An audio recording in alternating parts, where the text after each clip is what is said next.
علی ایک نہایت خوش مزاج اور محنتی لڑکا تھا، جبکہ بلال ذرا شرارتی مگر دل کا بہت صاف تھا۔ دونوں کا خواب تھا کہ بڑے ہو کر اپنے گاؤں کو خوبصورت اور مشہور بنائیں گے۔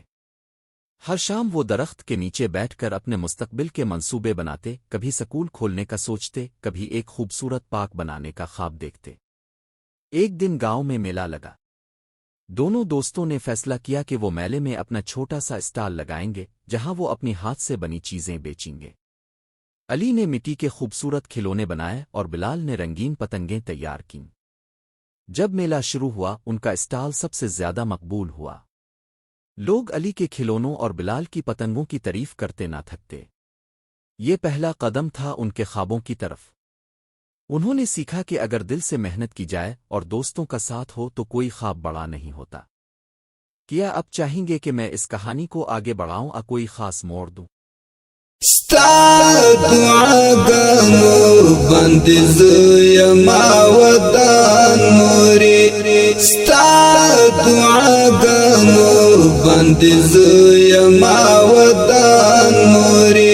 خدای دې ژوند لرا لتا نشم